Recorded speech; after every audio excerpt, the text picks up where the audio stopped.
I think we're going to continue to see a lot of development in the southern part of the United States. What are the trends that we're seeing kind of from where we're sitting now going forward? The desire is there for more product, trying to be more strategic about that growth. You have to keep in mind that interest rate increase that affects the guy that's building the building is probably even more impactful for the guy that's running the company that has a $200 million payroll. So maybe there's a lack of data, but from what you've seen, I mean, cap rates, they've gone up, but not a ton, right? Or what have you seen in the market? It does depend on the asset class. We've seen some of the, the smaller retail strip centers. If you're active in the market, you have a pretty good sense of what these numbers are going to be, right? You know what your construction is going to be. We're seeing active leases, so we have a pretty good sense of what the lease rate is. The expectation is there's likely going to be future growth. You can even build an empty shell without having to know who the end user is going to be. I think in some of the mid-sized markets, stuff we've done down in Wichita is overlooked by some of the larger developers. I think that's a great opportunity to go build in a market like that.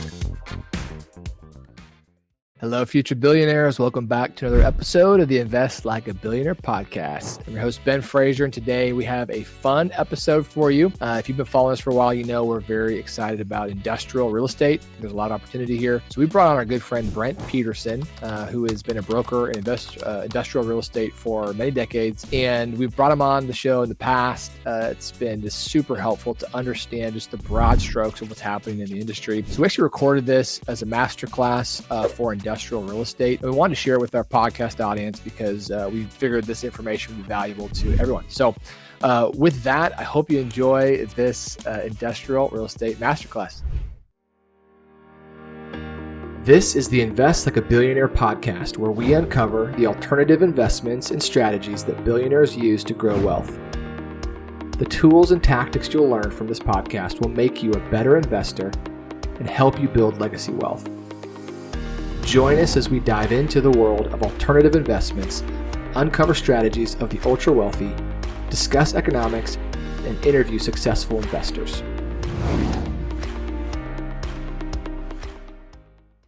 Hello, everyone. Welcome to this industrial asset class deep dive. Call it a masterclass on industrial. It's kind of a fancy term, but basically we're going to be talking all about industrial real estate today. And if you've been following us for a while, you know it's an asset class we really believe in. We're very excited about, and especially in this environment where things have kind of changed a lot over the past really year and a half, as has a lot in commercial real estate. Mm-hmm. We actually think it's presenting a lot of opportunities in the market. And so we're doing a masterclass today. We've brought on one of our favorite people in the space, Brent Peterson. Actually done several deals together, and this is your bailiwick. This is what you've been doing for a long time, been in industrial real estate for a long time. And so wanted to bring him on. Actually had him on, when was it? Probably a year ago? Probably just over a year ago. Okay. And thought, hey, it's a good time to bring him back on because we have a lot of things happening in the market and want to get people just seeing what's going on. Because I think there's a lot of questions, a lot of people have seen, especially in the multifamily sector, where there's been a lot of just challenges in the short term. But industrial is a little bit of a different animal. And so a lot of people haven't invested in this asset class. We wanted to kind of help them understand what the drivers are. But for those that aren't familiar with you, haven't maybe watched the last time we did an episode, share a little bit on your background, what you do, and kind of how you work in this industrial space. Sure. Well, appreciate the intro, and it's good to be on again. So I've been in Kansas City for 27 years. Went to school in Nebraska at Creighton, got an accounting degree, and spent a little time working for one of the big six firms at the time, KPMG, Pete Marwick, on their audit side. And that just wasn't a fit for me. And anyway, spent a few years in doing construction and modular and manufactured homes, and did some development. Learned a lot about finance, learned a lot about construction, and it was a great way to learn about managing people. And in the meantime, I got into buying and selling a little bit of real estate and really enjoyed commercial real estate.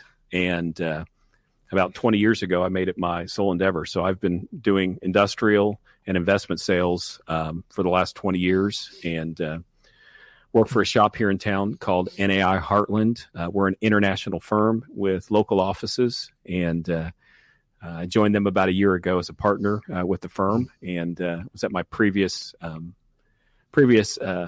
shop for about 10 years prior to that, but have really enjoyed it. And been a lot of interesting things have happened over the last 20 years in commercial real estate.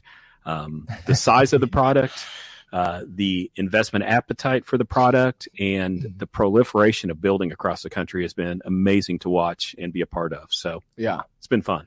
So you pretty much exclusively focus on industrial. Is that right? Yes. Occasionally I will stray out of that discipline if I have a good client that is invested in a different type of asset class. But I typically bring somebody on that is an expert in that asset class, and I'll go along for the ride. So I learn a little bit about multifamily, retail, office, but I'm never the main driver when that happens. And yeah, I do focus all of my attention on industrial, though. Got it.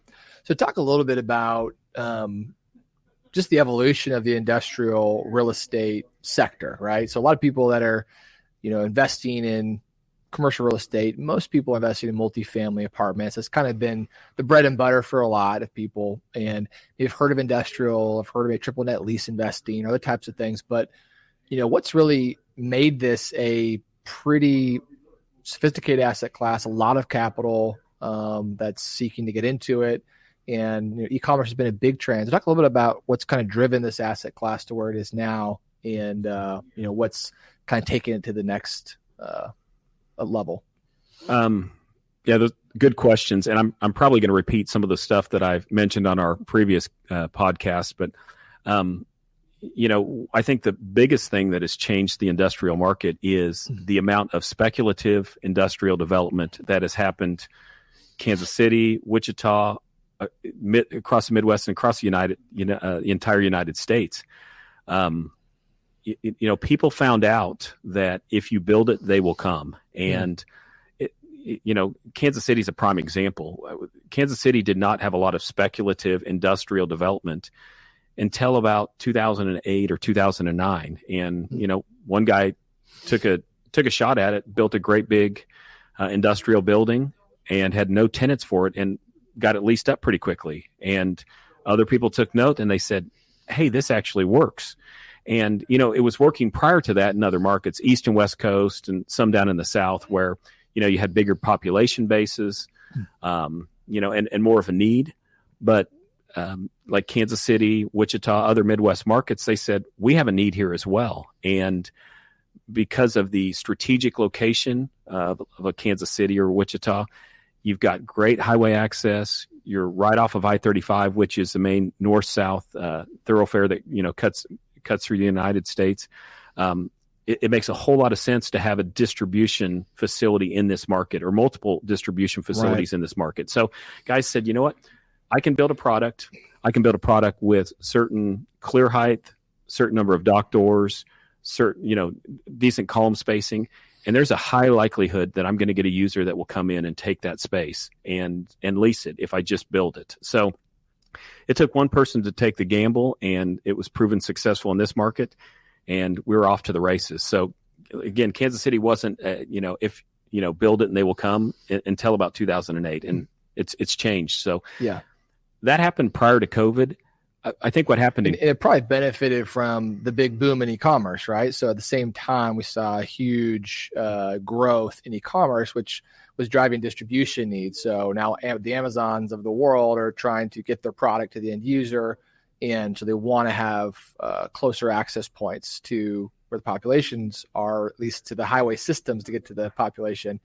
And that's continued to be a driver. Is that still the main driver right now, or what's kind of driving demand right now? Yeah, good point. Yeah, people don't go to stores for most of their purchases now, or a lot of purchases at least. I mean, it's so easy to go shop online and have it show up at your door, and people want it right now. I mean, if you order it, next day delivery is not unheard of, and you almost come to expect it. So I would answer you with saying, yes, that is driving some of the continued growth in industrial real estate. But I think there's also some reshoring that's occurring. I think COVID did a couple of things. One, it said we need to have better distribution routes and more distribution locations to serve our customers. Maybe we have a spot in Kansas City. Maybe we have some place over in Virginia. We have something on the West Coast in California, and maybe someplace north and south, rather than just one distribution location that takes us 4 days to get our product to the end user.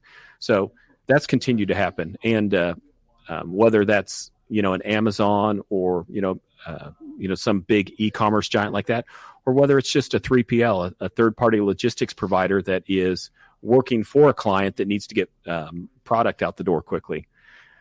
And again, I think COVID really drove home the point that we need to reshore some of the manufacturing that we were allowing to go overseas. The CHIPS program, I forget the dollar amount. I think it's $400 billion of incentives for development through the CHIPS and the Inflation Reduction Act are being put into play here in the U.S. economy. So talk about with the CHIPS Act. I've probably haven't heard that, right? I mean, it's a big deal. Basically, the U.S. is saying we don't want to be reliant on foreign countries to provide the microchips that run so many of the electronic devices that we have in our world. Yeah. And they said, we need to create more of that here in the United States. We also can control how much we get, when we get it, and the quality of the product as well. So it's driving jobs here in the U.S. I mean, there's, as you may have talked, there's a proposal for a large facility to be built down in Wichita, close to one of our next projects that we're working on down there. So it's happening here at home, and it's happening across the United States too. Yeah. And same thing with batteries as well. Like Panasonic is building a huge facility on the west side of Kansas City here. It's going to employ 4,000 people. It's basically build batteries, right? They're going to build batteries. Yeah. And, we need a lot more of, given all the goals of, all the electric vehicles and other green energy goals.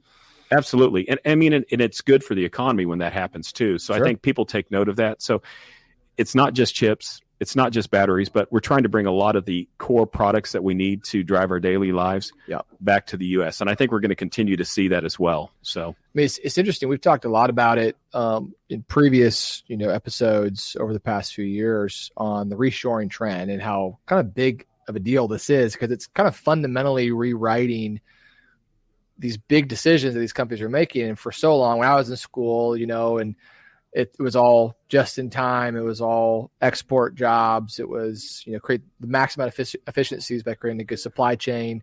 And the goal is just to minimize, tangible costs. But COVID really put a pretty big wrench into that, showing there's a lot of intangible costs that, political risks, obviously delivery risk, and, shutting down economies and all the things that you couldn't really quantify, but then became very impactful to the bottom line. I remember reading some of the headlines with Ford, the auto manufacturer. At one point, they had billions of dollars of inventory in completed trucks sitting on lots that they could not sell because they didn't have these computer chips. Correct. It was one of the huge bottlenecks in manufacturing for a long time, and still is a big, challenge to hit some of these, deadlines. And what's the cost for Ford to say, hey, well, for certain critical components of our manufacturing process, we're willing to maybe pay a little bit more to have control over when we can, complete the construction or complete the fulfillment of this part of the process, so that you're not relying on, somewhere overseas that you can't control what's going on over there. Great point. Yeah. Automobiles, because they require so many parts to make, are easy to choose and say, all right, if we can build the vehicle here and then ship directly from the United States, we don't have the lag time. We have the product here and under our control to some degree. You're still reliant on those suppliers to provide those parts. But when you bring the batteries at manufacturing here, when you bring the chips manufacturing here, or the bumpers, or the tires, or the lugs, or whatever it might be, all those different components that go into making that vehicle and bring it back home, you can control the quality a lot better. You can have more of it at your disposal more quickly. And then you can get a finished product out that you're, when you're going to get it and what it's going to cost you as well. So that's right. That's what we're seeing. And we're seeing it not just in automobiles, but in aviation and in all kinds of consumer products. So those are just the easy ones to cherry pick because they're such huge projects to look at and point your finger at. So big number. I mean, some of the stats we've seen on some of the reshoring initiatives and the capital spent to bring the manufacturing back or inventory back and other things, tertiary industries around that. It's, I think, $1 trillion was spent last year just in reshoring, and it's likely going to be early innings because we're just seeing the rewriting of how these are working, right? So it's shifting a lot of perspective from these companies of, how do we want to build our supply chain? How do we want to reconfigure manufacturing? And hey, let's actually look at the numbers again, because it's a lot less expensive comparatively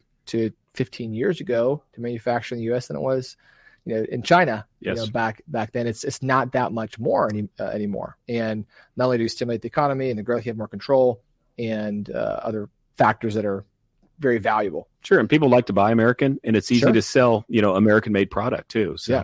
it's no doubt, the amazing thing about this is we've seen this continued growth in industrial manufacturing and distribution, even when interest rates have continued to tick up and make deals more difficult to get done. So it shows you that there's a real need and that people are trying to find a way to make it work. So yeah, I mean, we're seeing that real time, right? We've completed some projects, and absolutely, it's leasing is maybe a tiny bit slower, but demand is still there, and it's just a matter of how do we strike a deal here, because we have a space we need to move into, and it hasn't impacted a whole lot as other asset classes. Yeah, you're right.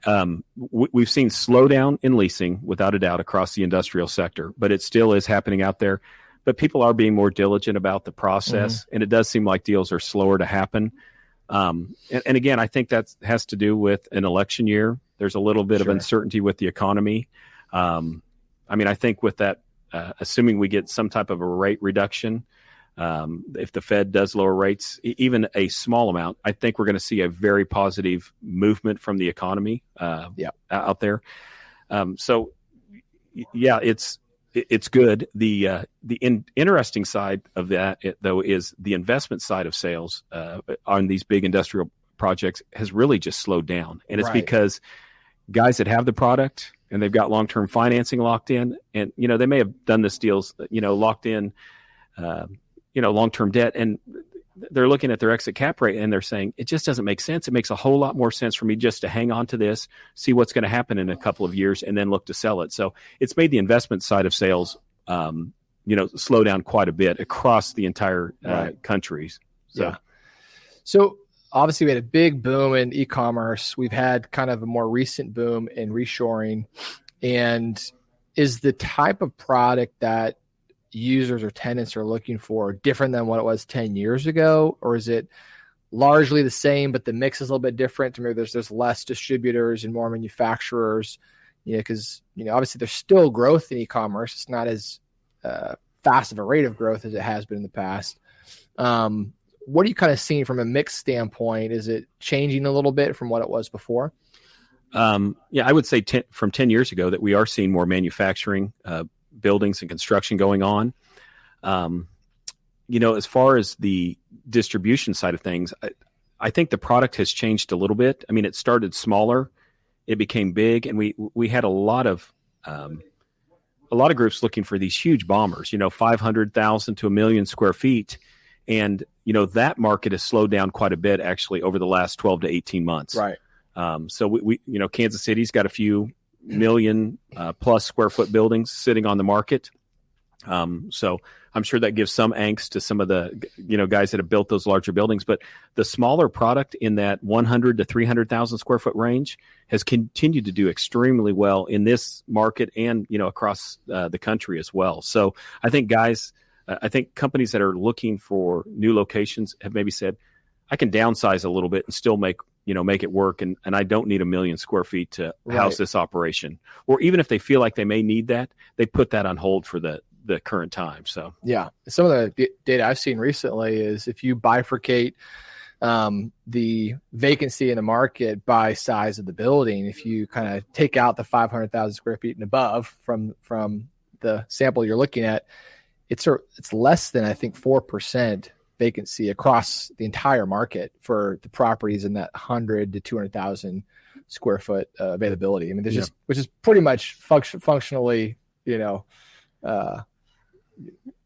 that's a great story to tell. And it gives you a reason to say you should continue to build product. Yeah. I was going to tell you some stats. Kansas City, let's see, we've got about 12 million square feet under construction right now.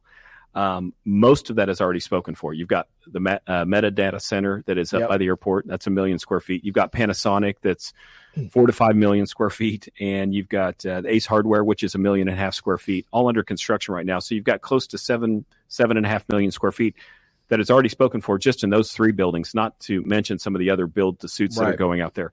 And, the deals in that 100 to 300,000 square foot range, there's very few speculative construction that's going up right now that isn't spoken for. Something like 60% of those or 65% are already leased in this market. So, wow. Another thing though is as interest rates have gone up, we've seen a lot of the large, nationwide developers really slow down, and they haven't completely put their pencils down on new construction, but they have been very selective about what they've built and where they've built it. And they'll continue to do build-to-suits, but we're not seeing nearly as much speculative construction now as we did 18 months ago. So it's kind of like carry forward with the projects we had, but we don't need to push it to try to, just keep the machine working. So they've hit pause or at least slow down on some of the projects out there for sure. Yeah, I mean, it's a pretty similar story we're seeing in multifamily as well, where there's a huge construction boom a couple of years ago.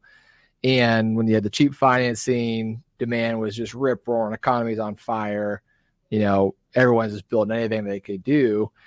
And a lot of that product has hit the market or is going to be hitting the market this year, beginning of next year. But the starts have really fallen off a cliff, which is the new projects that are being started. At least you're saying the speculative ones. So there's build-to-suits that are happening all the time that are basically building this building for a specific user, and it's already agreed upon before you even start. Absolutely. But there, a lot of times, like the developers are not going to go build a build-to-suit for a smaller user because the numbers don't work as well. That's right. And it's a lot of big numbers. In a lot of the bigger developers are just wanting to pull back because, they have these bigger properties that are sitting vacant, and, it's more difficult to get deals done because financing is way more expensive. Capital's hard to find, but now might be the best time to be starting projects because by the time you're completing them, you're bringing them to market, there's not going to be much competition. Both, likely what's been in the market is not absorbed yet. Most projections are that absorption is going to, or demand is going to absorb all the remaining product over the next 18, or so months.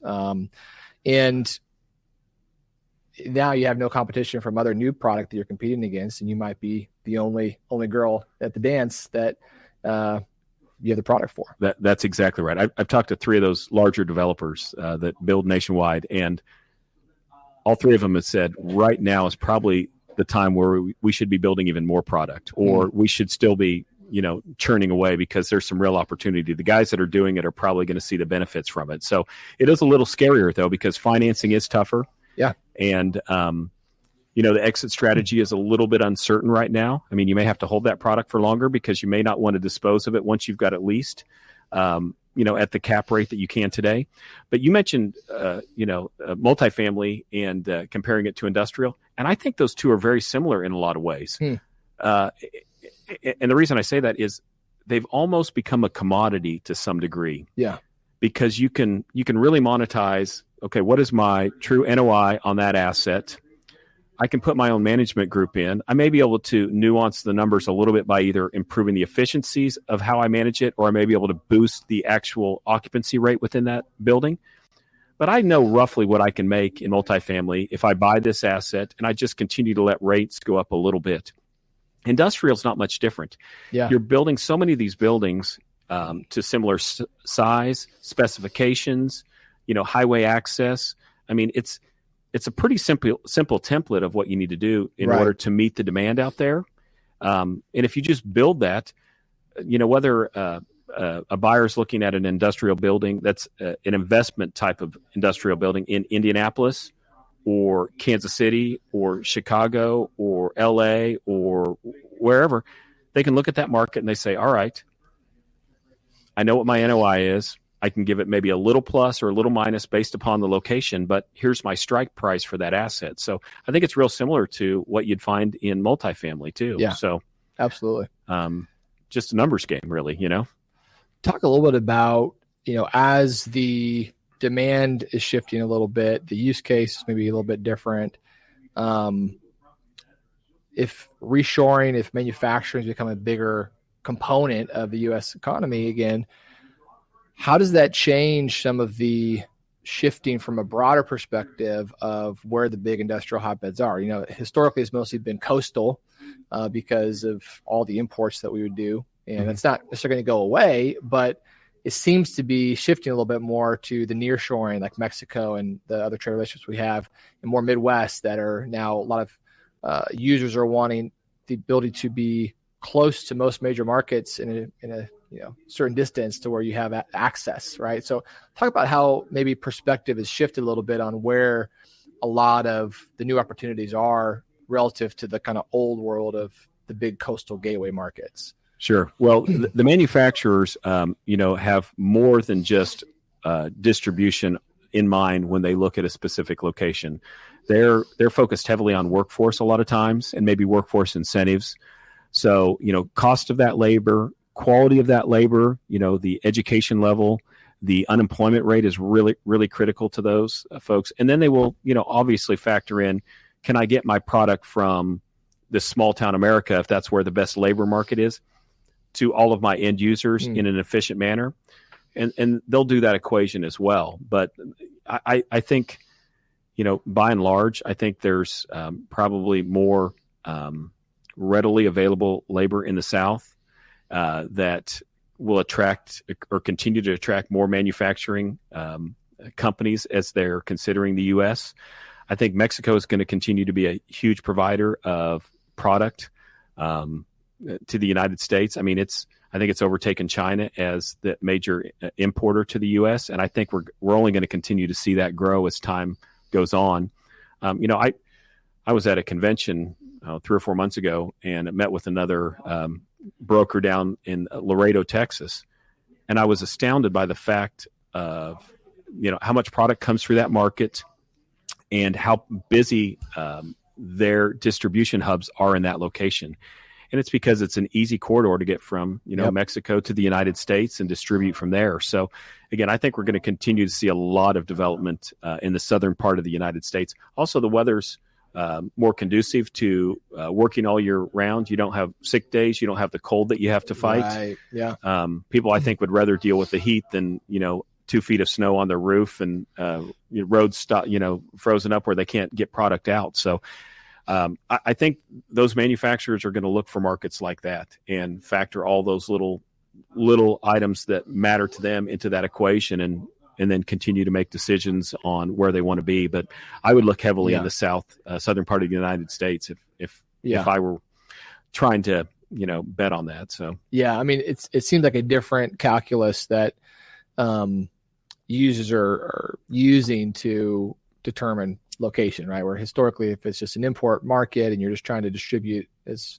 quickly and as far as you can, the coastal markets make sense. But now, if you're a manufacturer and your biggest cost, aside from maybe the product itself or the raw materials, is your labor, right? And so you want a place where, like you said, you have good workforce, but also reasonable pay. And, if you go to the coastal markets, those are the most expensive markets. So you're going to have to pay a lot more. Mm-hmm. And if you have a good workforce with more of a blue collar workforce, plus the ability to have good distribution access, that's kind of the sweet spot, right? Where a lot of these people users are looking at that as a core part of it. Absolutely. Absolutely. There's no doubt.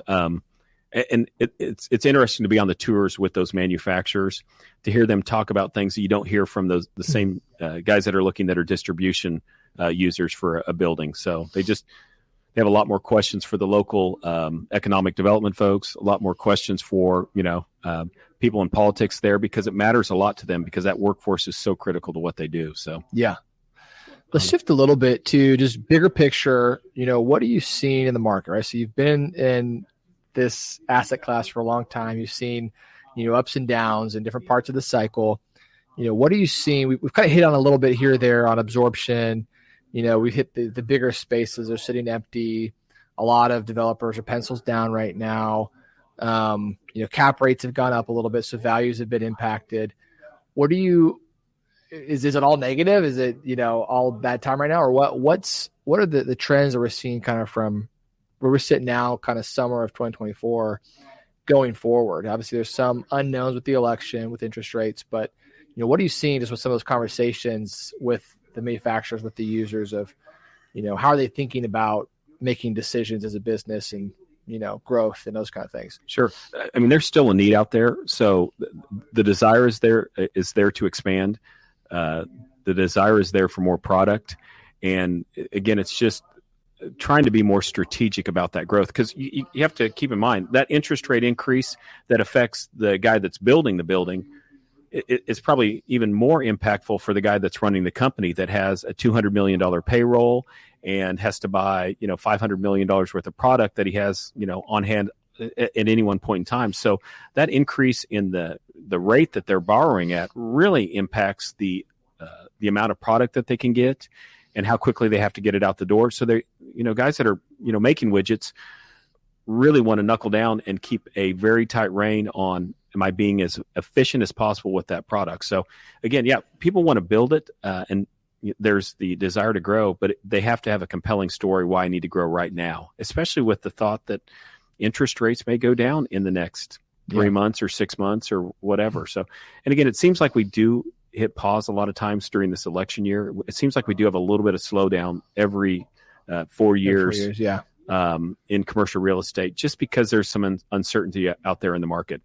I will tell you this, though. I mean, one of the asset classes that we haven't really talked about is kind of that mid-size, flex space or smaller industrial, building buildings that are somewhere between 15 to 50,000 or maybe even 75,000 square feet, and being willing to demise those to smaller users. That is a 3,000 or 15,000 square foot user.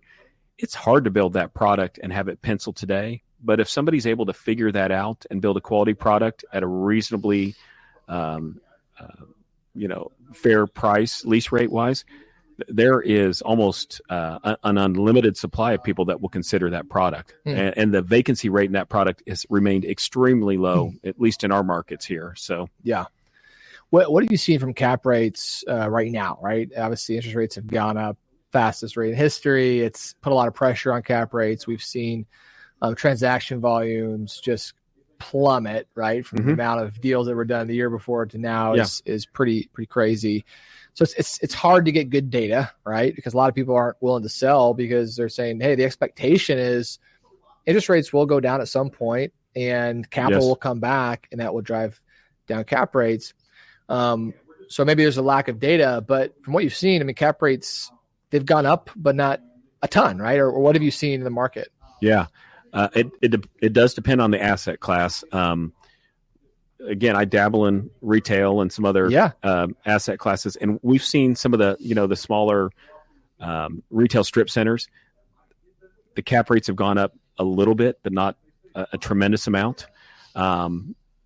So I think we're seeing a lot of that stuff still trade at numbers just slightly above where they were at during COVID. What about industrial specifically, though? Yeah, industrial has slowed down dramatically. I mean, we've seen a 75% decline in investment sales in the last 12 months, but that's pretty much the same for, I know multifamily is at least that, and yes, I mean retail others might not be as much, but it's not abnormal relative to other real estate, right? Sure, absolutely. I think it's become, from the investment side, I think the product that is traded that has, investment grade tenants in the particular property has continued to trade at a very low cap rate, to the point where it's negative leverage, and people are looking to deploy capital, but they know long term that having that Fortune 200 company in my building with a long-term lease, at some point in time, I'm going to be able to refinance and produce a better return for myself. So they're still willing to take a gamble on a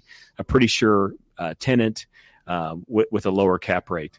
Some of the smaller industrial or flex product has gone up to some degree, but if it's good product in a good location and the fundamentals are still there, we're still seeing those trade at maybe 100 basis points, maybe 50 basis points over where they were at 12 to 18 months ago.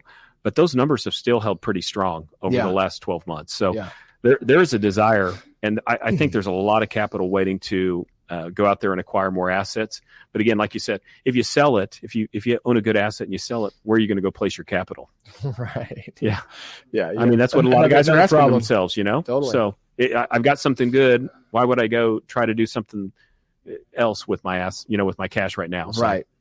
What are the expectations kind of on a go forward basis obviously you don't have a crystal ball and, no one knows the future, but what's kind of the market, expectation on where do we go from here, from investment sales, from transactions again, will there be another development boom, or everything is on hold right now?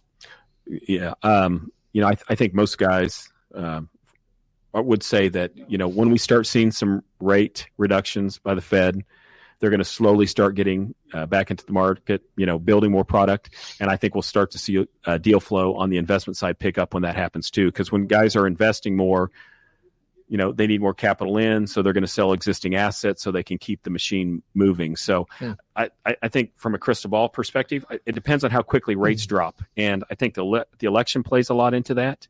Obviously the economy, how it, what happens with unemployment rates, inflation, that's all going to factor into it. But I would say that we're not going to have a boom like we did with during COVID, but I think it's going to be slow, steady growth, which is probably more healthy for the economy anyway. So, I think 2025 is going to be a good rebound year, but it's not going to be double what we did in 24. Right. Yeah. So that makes sense. Let's chat a little bit about development of industrial. Right. This is, for a lot of people that may be newer to industrial and then even newer to development investing, right? It can be a little scary because it feels like you're taking a lot of risks, right? You have, construction risk, you have interest rate risk, you have tenancy risk and other things. But one of the cool things that I think is so unique about this asset class as compared to other real estate is you can build these, like you said, they're pretty templated a lot of times. I guess it's a big box, right? And you're doing it with aluminum siding, you're doing concrete siding, and maybe there's a few different things you change here or there, but it's not rocket science. As long as you have a good location, it's really determining, what will the potential primary use be. But you can even build an empty shell without having to know who the end user is going to be, right? And that's the cool thing a lot of times is you can build it to where it can actually fit both a distributor use and or a manufacturer use or some combination thereof without having to spend a whole lot more on the front end and taking that risk. And so you can eliminate a lot of risks. You can many times get gross max contracts from the construction parties to where they're locking in their costs. What your actual hard costs are going to be. And from my perspective, looking at lots of different investments, lots of different asset classes, the kind of golden metric is, in my opinion, is yield on cost, right? What's the kind of net yield that we can generate on an asset with all the costs in, right? It's kind of the great normalizer from a development standpoint, as well as, value add and other things. But looking at, how much yield will this project generate relative to other asset classes with a similar risk type? And industrial, from my perspective, at least the deals we're looking at, right, are much, much higher than multifamily from really any other development focused real estate that I've seen. And if you're active in the market, you have a pretty good sense of what these numbers are going to be, right? You know what your construction is going to be. We're seeing active leases, happening right now. So we have a pretty good sense of what the lease rate is. And, the expectation is there's likely going to be future growth, and you can actually build some of that growth into your rental agreements. And so you have this kind of max flexibility. And so you are taking some risk, but you can eliminate or at least reduce a lot of these risks and potentially step in at a good time where, there's not a whole lot of competition. I mean, talk about your perspective of seeing some of these developments go full cycle and, how do you lose in these situations and, when do you win in these situations? Sure. Well, this is where I think multifamily and industrial vary pretty significantly. Yeah. So, the risk is you build a big building, you put it in a good location, and then you don't fill it up with a tenant right away. Yeah. And how long is that hold period? I think if you build a good asset in a good location with the right amenities, it's not a matter of if, it's just a matter of when you're going to fill that product. And sometimes it can feel challenging because in multifamily, you're leasing, unit by unit. So you see it start ticking up, but it's really binary many times in these industrial big buildings where it's one lease or no leases. And so it can feel like you're taking a lot longer. Feast or famine. That's correct. And you're right. Cause that multifamily, a failure in multifamily is if you get to 60% and you just can't get 100% occupancy.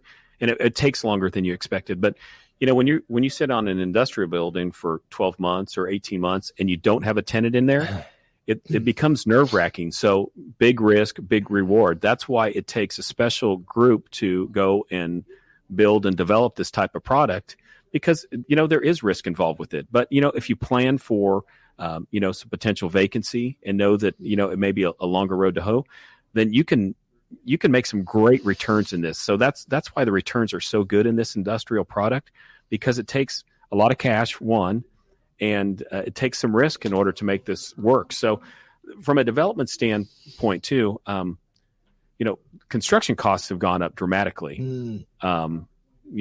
Since when we first started doing some stuff down in Wichita, even prior to you doing stuff down there, I mean, the cost of construction has gone up pretty significantly.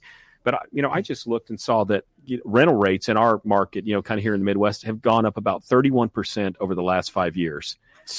That's a tremendous testament to how valuable this market is, how strategic it is, and why it makes sense to do this type of development. So, construction cost has gone up, but there is a real user out there willing to pay what it costs to build this product. And frankly, we're extremely cheap compared to other markets across the United States. And you throw on top of that, Kansas and Missouri both offer incentives for developers to go out there and take a risk in building product. You can get tax abatement, you can get some sales tax abatement off of raw materials that are used in the construction of the building. So it's very advantageous to build, at least in the Kansas and Missouri areas, without a doubt. So yeah. What are you seeing, just kind of as final thoughts, where the big opportunities are, right? Where do you see, as an investor, you're putting on the investor lens, and it's difficult to want to go take risks right now because it feels like there's a lot of challenges, right, across the economy, across real estate in general. But many times you have to be a little contrarian to get in at the right point of the cycle, right? To be, fearful when others are greedy when others are fearful. And, from our perspective, we see a lot of opportunity in other asset classes, but industrial is far and away the number one real estate for us asset class from where we think opportunity is, because of the yields you can generate on your costs and the long-term drivers that are going to be continuing to create demand for this kind of fundamental shift in the American economy. But getting a little more micro, where are you seeing? You kind of mentioned southern markets, Midwest markets, smaller spaces, right? Mm-hmm. And the ability to demise, which another kind of cool thing with development is you can go build a larger building, but then you can go and demise it down into smaller sections of a building and lease those out. And so you can de-risk some of the all or nothing kind of lease risk a little bit. But where is the opportunity that you're kind of seeing? Well, from a product type, I think there's going to be some opportunity to buy existing assets that have some upside to them, some built-in upside, maybe with rental increases for existing product here over the next 12 to 18 months. Because I think you're going to see some developers that say, all right, I've held on to it long enough. My cost of capital is high enough. I'm ready to dispose of those. So I think if you have cash, and take a little discount to what I got a couple of years ago, but hey, I'm still going to make money and I got some maturing debt, or I've got other things I got to do. I'm willing to. I've already been clipping the coupon for 2 years. They paid me rent enough, so I've adjusted my basis down. I'm going to go ahead and move on to the next one. And they realize that they can build a new product and probably, create a better return than sitting on that existing asset. So I think we're going to see that. So there is going to be some opportunity for guys with dry powder to go out and make a deal. The other thing I would say is, I think in some of the mid-sized markets, I think the stuff we've done down in Wichita is overlooked by some of the larger developers. I think that's a great opportunity to go build in a market like that. And not all are created equal. You need to have great highway systems. Yep. Decent rail access is not a bad thing to have in a market. Good workforce, you mentioned. Good workforce is really important. But if you can check those boxes when you find a mid-sized market, I think there's a great opportunity to go build in a lot of those because the workforce is there and they're not already sucked up by a lot of other, giant buildings or corporations that have already located to those areas. So right. I think that's a good place to focus. I mean, I looked, so Dallas, Phoenix, Savannah, the Greenville, Spartanburg area, and San Antonio have the most available new inventory based upon historical absorption that they've had within those markets. So, I mean, Dallas is a monster market with a ton of new product that's been built. I think there's an opportunity to go build there, but I don't know how you differentiate yourself when somebody's looking at 25 different buildings that all could meet their needs that are somewhere between 100 to 250,000 square feet. It's a little ominous to go into a market like that. It's very market specific of where the opportunity can be. Absolutely. Yeah. Like maybe you say Colorado Springs is where I want to be next, or something like that checks the box for having a decent sized population, decent highway access, and maybe even if it's got a high barrier to entry. Some of those markets, I've dabbled around in Salt Lake a little bit, where the cost of ground is extremely high and there's limited opportunities to develop. Those are great markets to look in at as well. So, and that's true in a lot of those states that fall along the Great Divide. Colorado, Idaho, Utah, Arizona, New Mexico. Those are all good markets to really give some serious consideration to as well, I think. So, yeah, that's awesome. Well, Brent, this has been super helpful. Any other final parting thoughts or? It's fun to talk. It's hard to believe that we can spend an hour and it feels like 10 minutes. But yeah, industrial real estate's great. It's fun to be involved with it, and glad we're partnering together on it. So awesome. Well, thanks for coming on. This is always fun to do in person and get to have you on and share the updates. So hopefully you guys all got value out of this. Definitely want to encourage you to get on the mailing list if you're not already. Stay tuned. We do have some exciting opportunities kind of coming down the pike that we think are really well poised for this current economic environment. And with that, Brent, thanks so much for coming on. Appreciate it. Thanks a lot. This is the Invest Like a Billionaire podcast, where we uncover the alternative investments and strategies that billionaires use to grow wealth. The tools and tactics you'll learn from this podcast will make you a better investor and help you build legacy wealth. Join us as we dive into the world of alternative investments, uncover strategies of the ultra wealthy, discuss economics, and interview successful investors.